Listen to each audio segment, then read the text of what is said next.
This is Bill Ryan here from Project Camelot and Project Avalon, and it's 20th of February 2010, and it's my great privilege to be meeting again with Klaus Dona. And in this video presentation, it's going to be an interview of the difference, because I'm going to do very little talking indeed, maybe none at all. And Klaus is going to be doing an audio commentary on one of his extremely special, unusual and fascinating slideshows about the artifacts and the various phenomena that he has been researching, discovering, investigating personally all over the world, relating to what I think you could legitimately call the hidden history of the human race. Would you say that that's a good summary, Klaus? That's a very good summary, yes. So I'm going to step back here, and what follows now, just kick back and enjoy this slide presentation, and Klaus is going to take you through his own journey. You can accompany him on his own journey through his own discoveries. And take it away, Klaus. What are we looking at here? I can see an array of pyramids. What's the significance? The significance is that you can find pyramids all over the world, on each continent. And the question is, when and who did build those pyramids? Why many of those pyramids all over the world are looking very, very similar? Another question is, did there really exist a global civilization? And I think many of our researchers are really telling us that once upon a long time a global civilization existed. But how many thousands of years ago, we don't know. Most of the audience of Project Camelot may know about the story of one stone pyramid building found in 1984, 25 meters under the sea level in Japan, on the island of Yonaguni, which is the southeast Japanese island belonging to the Ryukyu island group. And there is still a struggling of some international archaeologists who are saying that these monuments were done by nature. But my friend Professor Masaaki Kimura did several years since then researches not only on this monument, but also he found several others close by. On the right side down you have a model, and one thing nature is definitely not doing on top of two platforms of this monument. There is one huge stone turtle and one huge stone bird like an eagle. Nature is doing many things, but not such a precise, perfect monument. And the question is, where are all the stones? If nature would have done it broken down, where are those stones? There are also streets, and there was also found a stone stadium like a Roman Colosseum with stone seat rows and stone stairs. Nature is great, is doing many, many great things, but not such perfect buildings. Here you have the huge stone turtle, and you can see also how small is a diver against this big monument. Here you have one street with stairs going up. Here again a very close-up picture just to recognize the size of this huge monument. Here you can see some world maps. On the top, on the right side, you can see the Piri Reis map, which was used already long time before Christopher Columbus came to America. And you can see how perfect this map was already in the beginning of the 16th century, showing part of Europe, of Spain, Portugal, part of Western Africa, and also part of South America. We do not know until now who was able to make such a perfect map already centuries ago. And on the rest of the Piri Reis map, which we do not show on this picture, you can also see the Antarctic without ice. In 1956, researchers found out that the Earth under the ice mass at the Antarctic is exactly like the Piri Reis map was showing.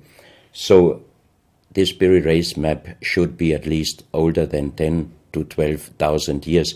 But the next question would be, who was able to make such a wonderful world map? On the left side, on top, you see Atlantis, done by Athanasius Walzemüller, and the map is the other way round. He did it the other way round, and you can see the continent between Europe, Africa, and also America. And you can see on the left side down different sides of a huge stone world map. This stone world map was found in 1984 while gold digging in Ecuador in an underground tunnel system with other 350 artifacts which do not really fit any known and existing South American pre-Columbian culture. On this stone map is a natural quartz line, a white one, and this is the front side of the world stone map, and you can see approximately in the Near East, close to Saudi Arabia, you can see an inlay as an eye. And from this eye to the right and to the left is a natural quartz line going on the right side over India, Thailand, and also there's a long island on the right side, which Professor Kimura's research gave him the statement that from the northeast Japanese island until far down after Taiwan, once there existed a huge continent. But then this world map must be older than at least 10 to 12,000 years. And here is the back side, and you can see on the right side coming the quartz line passing in the Atlantic, a continent, Atlantis, which in our days does not exist anymore. Then the white line is crossing part of South America, and here you have a close-up, and you can exactly see the Bay of Guayaquil, an inlay going up to north, and a round inlay showing exactly the place where there were found those artifacts, and there is also the best quality water worldwide existing. One other very interesting artifact found on the same place in Ecuador is the so-called pyramid with the eye. The eye is an inlay. The stone is gray and white, and you have 13 steps, and it looks exactly like the pyramid with a shining eye on the $1. If you put this pyramid under black light, the eye is shining very strongly, and it looks really like an eye, but not real like a human eye. Here you have a close-up of the eye, and you can see the colors of the inlay. On the bottom of this pyramid, you have the inlay in little gold plates showing the Orion star constellation, and you have unknown writing. The translation of Professor Kurt Schildmann, who was the president of the German Linguistic Association, and he was perfect in more than 40 languages. He was able to translate this writing. He called it pre-Sanskrit because it is older than the oldest writing. And the translation of these 4 letters you can see here, his translation is "the Son of the Creator comes." As we found the same writing on stones in certain countries like Ecuador, Colombia, Illinois, United States, Clausel, France, Malta in the Mediterranean, Turkmenistan, Australia, and in southern Calabria, Italy, just a few years ago. Always there are stones and ceramics, terracotta with the same writing. That means this writing existed once worldwide, and that means there must have been a global civilization older than Sanskrit, older than 6,000 years. And Professor Schildmann also told me that this writing has a little similarity to the Indus writing and also to the Easter Island writing. And as he said, this is older than Sanskrit. He called this writing pre-Sanskrit. On this stone, you can see on the top the 2 eyes, and then you see the right hand holding the pyramid and putting the left hand on top of the pyramid. That means showing how to use this pyramid with the eye. On this stone you can see an engraving, sitting a man on a stone holding the pyramid exactly as it was shown on the artifact before. From his eyes are going rays out, and on the right side you see two bowed persons. On his head he has something like a small helmet, and from this helmet goes up like an antenna to a strange object over him. And here you have the photo of the discovered helmet.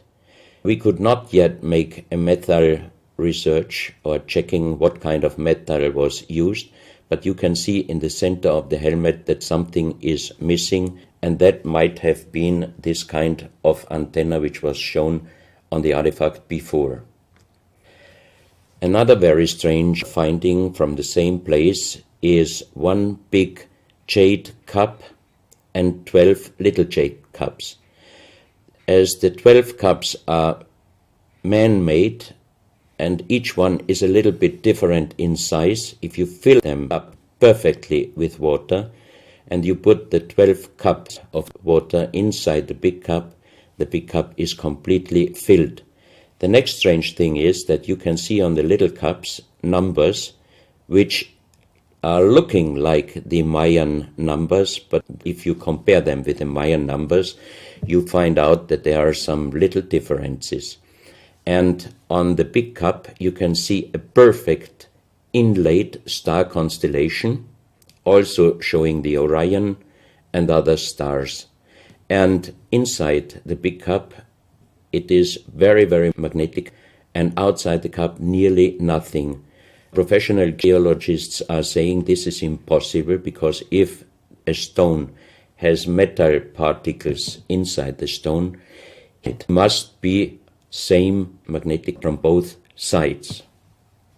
Here you have a close-up of the big cup, and you can see a perfect inlay of star constellations, and they are shining very brightly if you put black light on it.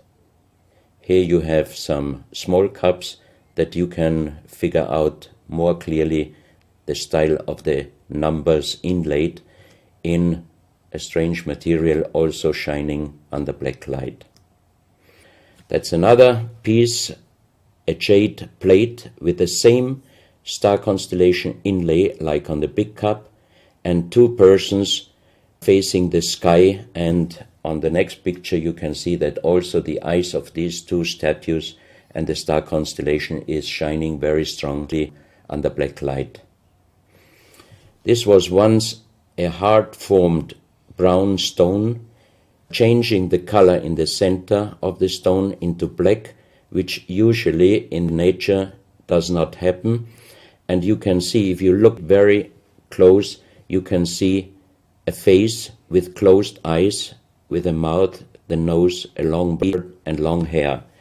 On the left side, the face and also the stone is broken. This is the reverse side of this stone. You can see a spiral and a triangle. The center of the triangle is very magnetic, also shining under black light. Here we have the backside of a cobra. The cobra never existed in South America, but this one was found at the same place. On this side of the cobra head you have 33 lines in lines. So 33 is also a very mystical number since long time. And on the left side and right side you have 7 points inlaid, and maybe these are the chakras. Also this cobra head is shining brightly if you put black light on it. Another object here, you have a perfect worked dolphin head, and also this artifact is shining under black light. Here you have a kind of stone helmet. You can put this granite stone helmet on your shoulders, or you can lay your head inside it, and the inlay points which you see on this helmet, some experts told me that these points are exactly the acupuncture points on the human head. Here you can see how it might have been used, and a few months ago they found at the same place an unfinished stone helmet. So that means that also some of these artifacts were made directly in Ecuador, but many, many years ago.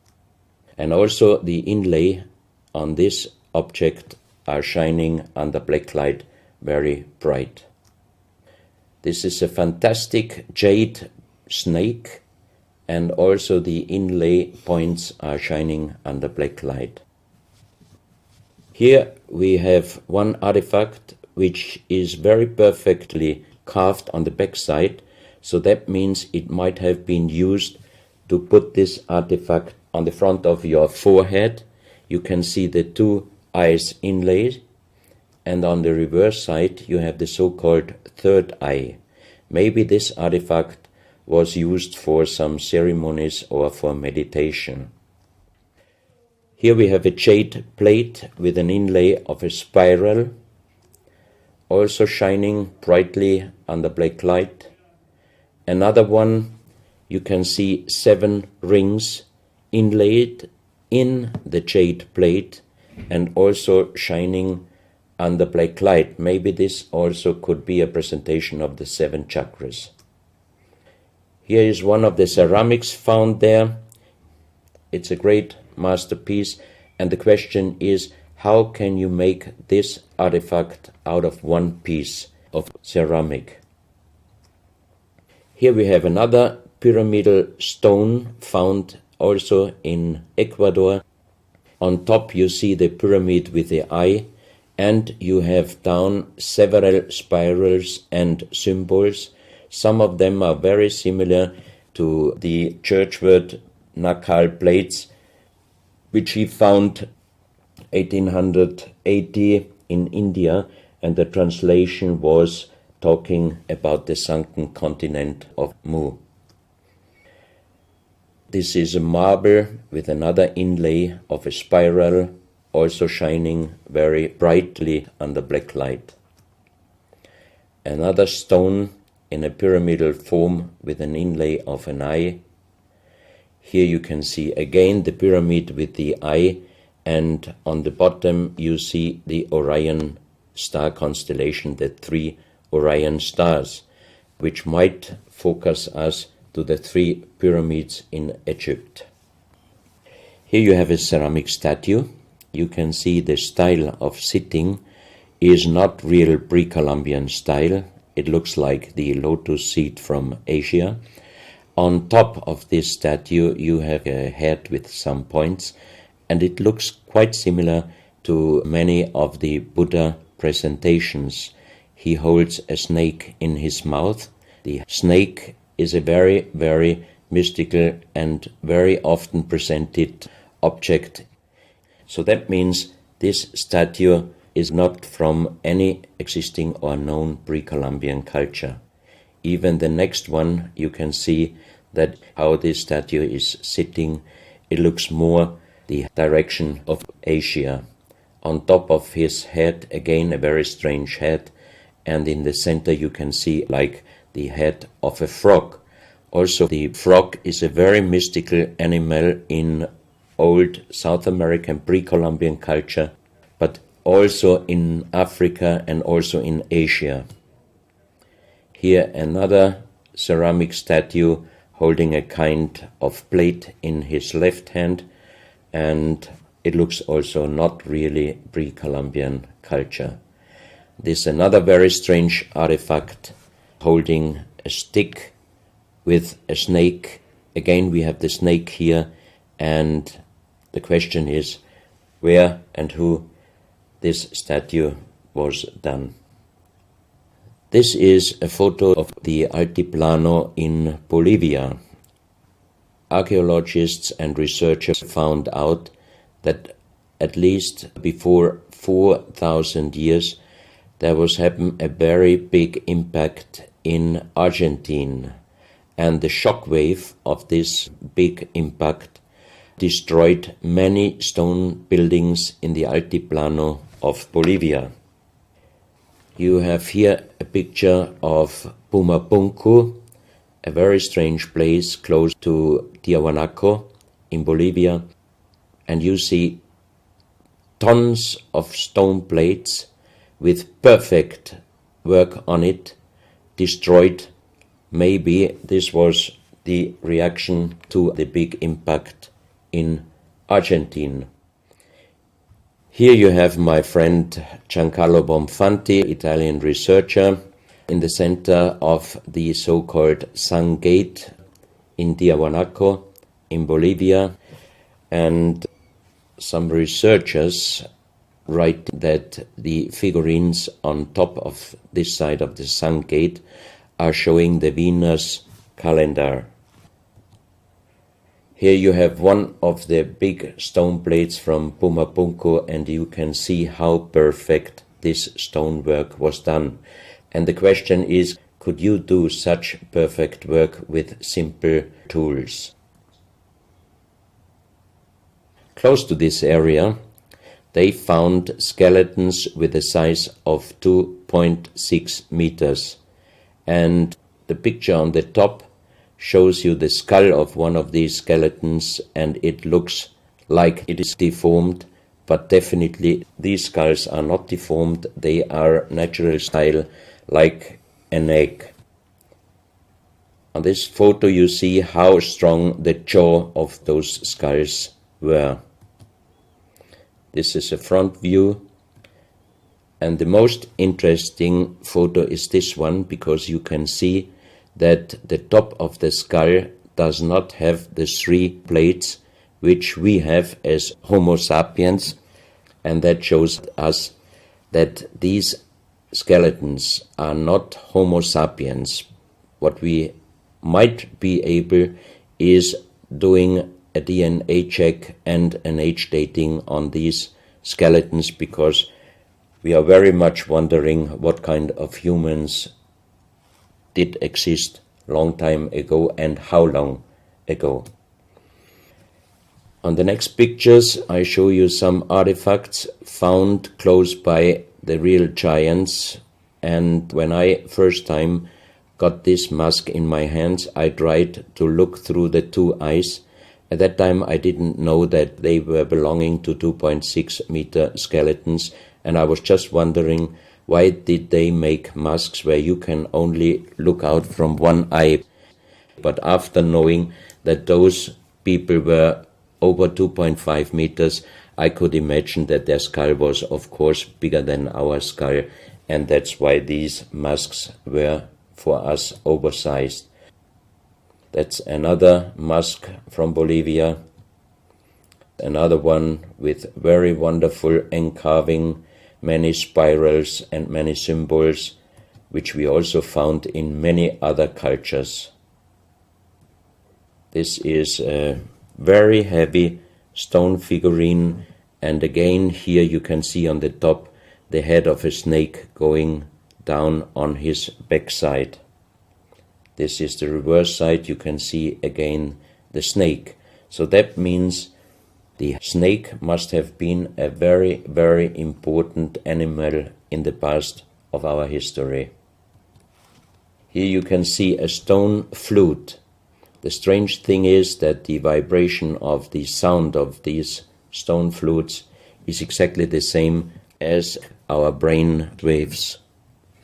So that means maybe those flutes were used for meditation or for healing purposes. And each two holes are connected perfectly with each other. That means you can make perfect holes into this very, very hard stone, but how you connect with simple tools the two holes on the bottom, this would be, even in our days, a very difficult work to do. Because it's in the shape of a U and it curves around inside the stone. That's right. And with simple tools, you are definitely not able to do such a work. And even the holes are very precise. This is the form of a boat, and you have 3 flute pipes at the end. Here you can see how perfectly they were made. This is another flute, very small. You can use it only with very soft blowing, and the sound is like the sound of the dolphins. This is an artifact where we do not have any idea for what purpose it was used.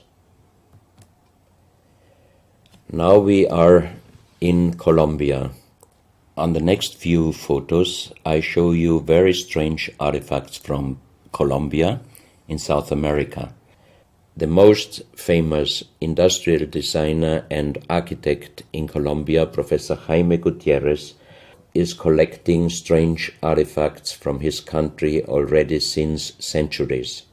His most important piece is the so-called genetic disc. Here you can see a disc made out of lyddite, a very hard stone. It's nearly the same hardness as granite, but the structure of lyddite is like leaves, so it would be quite impossible to make the same disc in our days out of the same material. The diameter of this disc, we call it the genetic disc, is about 27 centimeters. And on this disc you have several things presented which usually you can only see with a microscope. For example, on the left side, around 11 o'clock, you can see one egg, human egg, without, and another with spermia. On the right side, at approximately 1 o'clock, you can see some spermias, and then you have several very strange presentations which we could not explain. But here on the left side you have a microscopic photo from the inside of a lady done by a Swedish photographer, and you can see that the egg without and with spermia looks exactly like the presentation on this genetic disc. On the reverse side you have on top several presentations of fetus in different size, different age, ending up with looks like a little child. You see also at the end of the plate around 6 o'clock female and male, and also on the right side around 9 o'clock you can see the presentation of man, woman and child. But the strange thing is how they present those human-like heads. Here you can see a knife done by the same material, lyddite. On top of the knife, on the handle, you have mother's head. Beyond you have the child's head, and the umbilical cord is going around the neck of the child. So that means this knife would have been used to cut the umbilical cord, saving the child's life. This is a close-up mother, child, and umbilical cord. This is an instrument. It might have been used for helping the child coming out, leaving the mother, when there were some complications. And it is also made out of the same material, lyddite. You have here the vagina and the child's head coming out, and on the reverse side you can put only your thumb inside. That means you can only use this instrument with your fingers, meaning you cannot use power. So that means it might be safer helping the child leaving the mother than our instruments we are using in our days, because sometimes the modern instruments, while being used, can damage the child's head. This, we think, is a medical instrument. It is also lyddite, and it's a perfect form. Another one, and these are other ones, they are very much smaller than shown on this photo. And when we did a material check in Vienna, the most expert worldwide checked those pieces. First of all, the material. Each one is done with lyddite, and the form itself, he checked them, and finally he said, I cannot tell you how they were done, who did they make, but the only thing I can definitely tell you, from the same material in our days, we cannot make the same instruments. So how old they are, we do not know, but as they were found in Colombia, and they do not fit any existing pre-Columbian culture, we must consider that those artifacts are at least older than 6,000 years. But we cannot explain what kind of technology they did use to be able to make such instruments and such tools made with lyddite. You can see each piece fits exactly every kind of hand, never mind how big the size of the hand was. Each instrument, each tool fits exactly each hand which was using those instruments. This face looks a little bit like the Maui, the big stone statues from Easter Island. Here you have a close-up. This, in joking, I call it the dentist chair. Perfectly done, but again, same material, lyddite. And the strange question is, why, if they could make such perfect figurines out of this very difficult material, why did they show the human face always with big round eyes and a little nose and a big mouth? There is no real explanation possible. This is again one piece from Colombia, lyddite. On the front side you see the mother holding the baby, and on the back side you see the man with armors, most probably for hunting. This stone figurine was found in Colombia. It looks exactly like the Maui statues from Easter Islands, but it is only about 30 centimeters in size.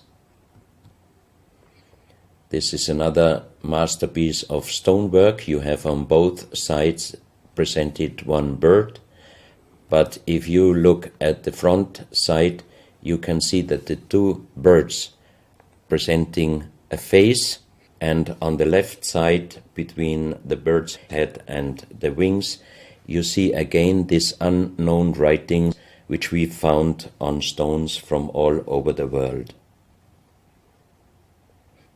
This is the mother holding a child, very strange face, and it's a kind of jade material.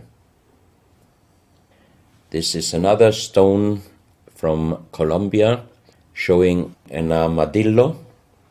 On top of the armadillo you can see a strange face with long ear and two horns on top. On this artifact you can see a smiling face on top. You have two triangles on this side, and on the other side, on the right side, you have a face. Again, the animal face on the right side, and some unknown symbols. And on the bottom of this object you see an animal, looks like a crocodile. Now we are moving to Guinea, West Africa, very close to the border with Mali. They found on a huge granite mountain the half portrait of a lady done in granite stone, and the size of this statue from top of the head until the middle of the torso is exactly 150 meters. So this is a real big question.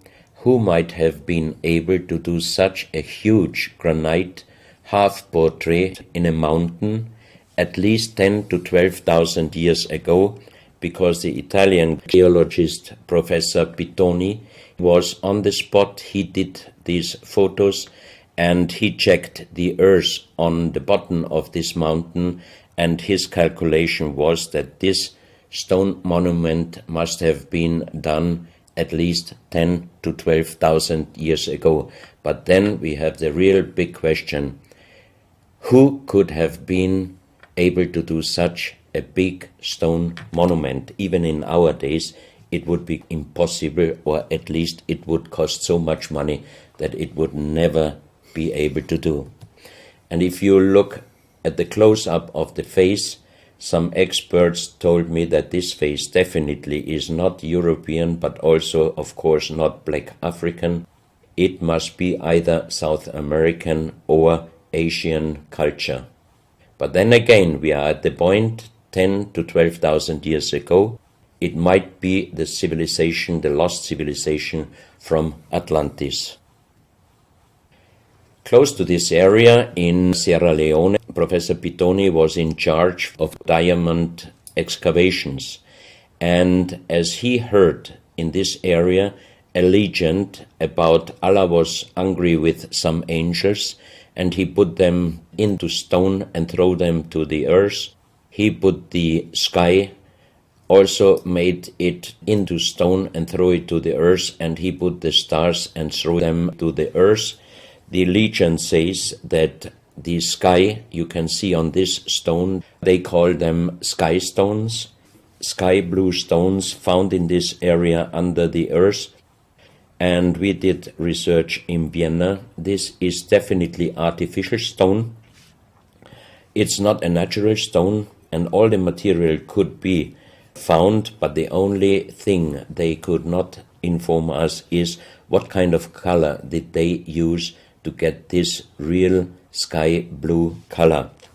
The stone figurines found from 20 meters down to even 50 meters. Professor Pittoni always took some organic material from the finding place, and the age dating of those stone artifacts are from 2,500 years up to the oldest one, 17,000 years. Here you have a granite stone, so-called nomoli, stone nomoli, with very nice encarving. Here you have a man sitting on an elephant, as there are also the legends of giants all over Africa. You know how big is an elephant. It's a wonderful stonework. It's very hard and very heavy.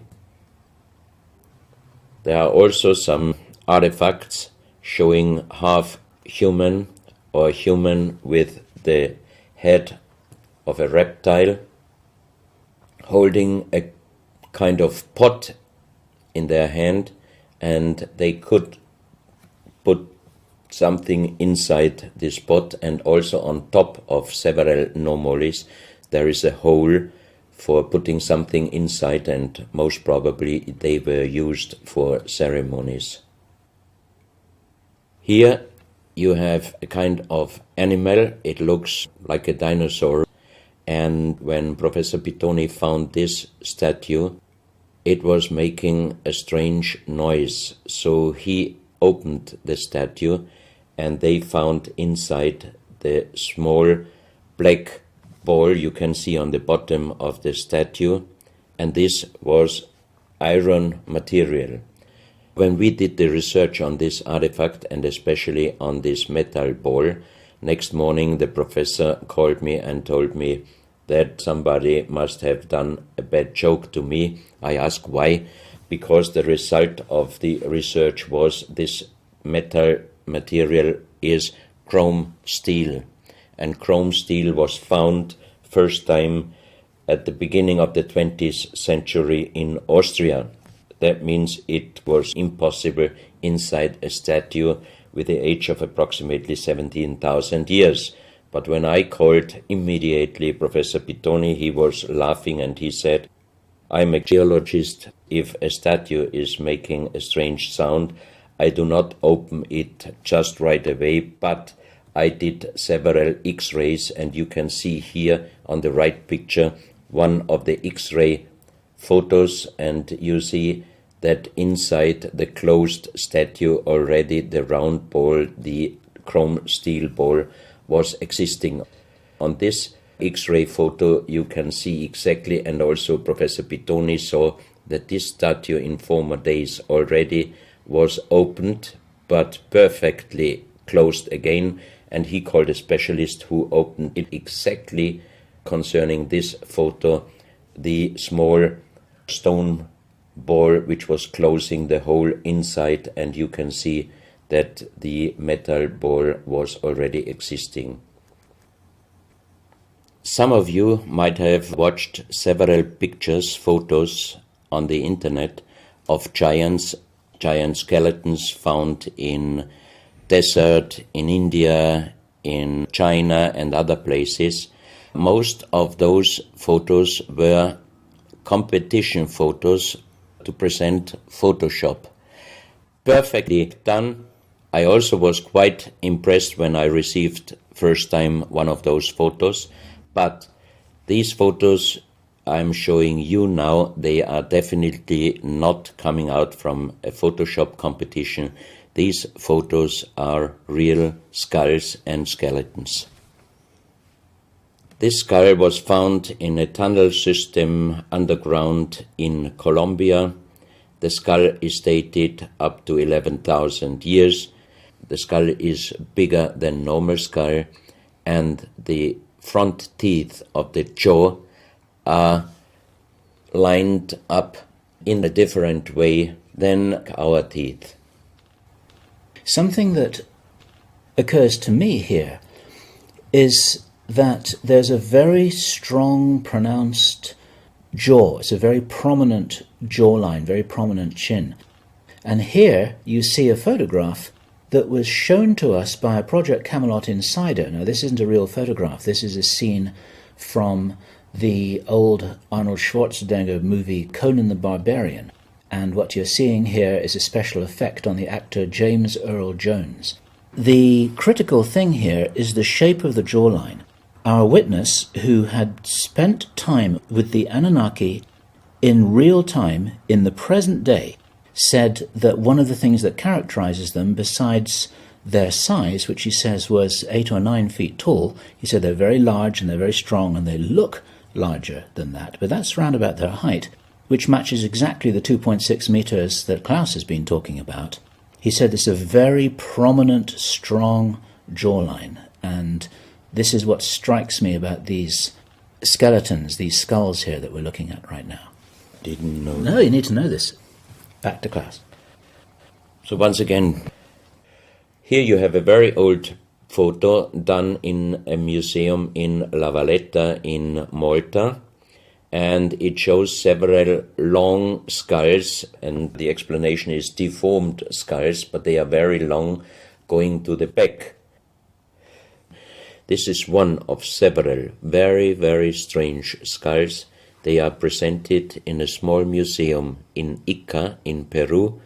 Ica is located close to the famous Nazca lines, and the museum is called Museo Maria Reiche, the German lady who was researching her whole life about the Nazca lines. And in this museum you can see the most strange skulls I ever saw, all found in this area close to the Nazca lines. So the question is, what kind of humans were living there, and how did they get those skull forms? And especially this one, definitely several doctors and experts told me it would not be possible to create such a kind of deformation, because through deformation you do not get the double bone material on the skull, and on this skull even you have particles of the skin and hairs, and I think it would not be difficult to do a age dating and especially a DNA analysis of this skull. On this picture, I show you some legendary skeleton forms of giants.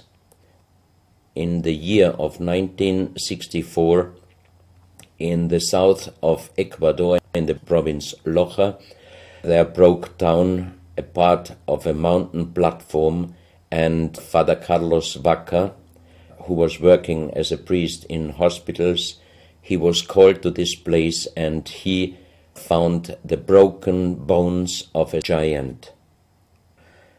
Good. Well, Klaus, I asked you if you would take us on a journey, and for the last nearly an hour, I think it is, you've taken us on a fascinating journey not only around the world, but through time, back as long ago as 17,000 years. And it's a real reminder of how little we know about what our history really is.